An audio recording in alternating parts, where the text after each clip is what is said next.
Hello guys, what's up? And this is Beneverse Comics. So today I got a brand new comic in my hand and we will cover it together. But for those of you who haven't clicked subscribe yet, please click it. What are you waiting for? And also drop me a like if this video makes your day. The story begins in space. We see a large spacecraft flying towards Earth. Then we see Director Bendix and Major LaSalle in the Skywatch space station. At that moment, Director Bendix orders to use all the weapons they have to stop the spacecraft from reaching Earth. But it doesn't seem to work at all. Suddenly, the spacecraft crashes into the Skywatch space station and causes a huge explosion. And the light of the explosion shines on the farm of Jonathan Kent, who is fixing a car with his wife. And when Jonathan sees that, he was like, oh, I haven't heard anything about that on the TV. And his wife was like, oh, it's too bright. Maybe this light will help you fix the engine faster. At this point, Jonathan Kent and his wife were having a sweet conversation. Jonathan's wife told him that the doctor had told her that she would never be able to have children, and this made her very sad. After hearing that, Jonathan comforted his wife, and they both looked up at the sky. Suddenly, they saw a large spacecraft crashing near their farm. When Jonathan and his wife come to see it, the spacecraft is trying to adapting and translating the language. Then the man just came out of the spacecraft and told them that his family and planet are dead. So let me explain you a little here. So usually we can see this in every Superman story, right? Like the planet of Kryptonian was destroyed, and they have to send Superman to Earth. But this time is not Superman or Clark Kent anymore. Instead, this is the father of Clark Kent. Then we cut to the Metropolitan Memorial Hospital. At this time, Commander Lane's wife was in labor. Suddenly, there was a phone call and reported everything that had happened to the Skywatch space station, telling the commander that everyone there was dead, including Director Bendix and Major LaSalle. After that, the doctor told the commander that he had given birth to a girl. Then we jump to Kent's farm years later. We see a man flying and carrying a truck. We then see that Jonathan calls him Jordan. And in this scene, we also see that Jordan Kent gives Jonathan modern technology to use and helps Jonathan and his wife with everything. And Jordan Kent, he lives a simple life in Smallville. He goes to the farmer's market, watches people and children with joy. Let me clarify a little bit. In this story, Jonathan and Jordan are not father and son like in most Superman movies. Instead, Jordan treats Jonathan like an adopted brother.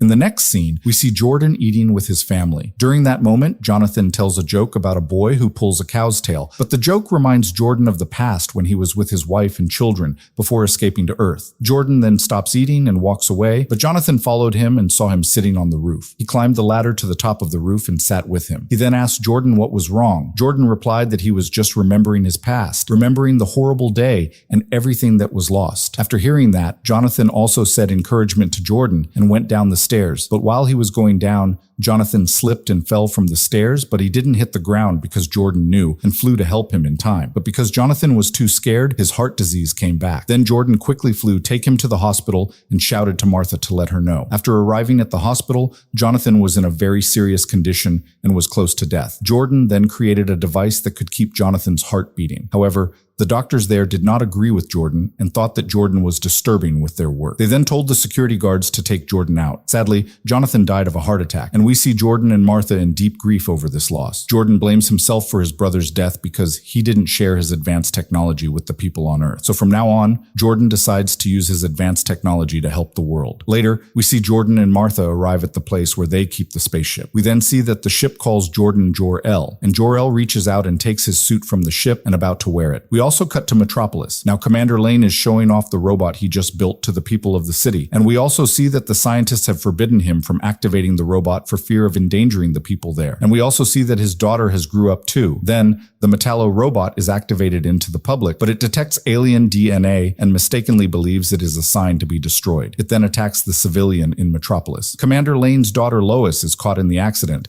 and at the end of the page, someone comes to help her. And we also see that the person who comes to help Lois is Jor-El. This is his first appearance in the Superman suit for all the people of the city to see. Superman then attacks the robot Metallo using his technology. At the same time, the Daily Planet reports on what happened and calls Superman the man in a cape. Meanwhile, Luthor Corp tries to hide its involvement in the Metallo project. When Lex sees Superman fight Metallo, he tells his father what he will become in the future. At this point, we see Superman fighting very hard and very carefully because he has to avoid destroying the city due to this fight. And in the end, our Superman can also successfully defeat Metallo. We also saw Commander Lane come up to ask Superman who he is, but Superman didn't answer him, and the reporters came up to ask Superman questions. He was about to show them who he was, but suddenly, the head of the robot Metallo flew up and said, preparing final assault. Jor-El also decided to destroy the robot Metallo once and for all, and announced to the people that he is not their enemy. He came to help the people of Earth, and at the end of the story he said, "I'm going to change things for the better." This means more than just helping people, because he can change the entire society of humanity with Krypton technology. So with that being said, guys, our video will end here, and if this video make your day, please don't forget to click like and subscribe button, because these two things help me a lot.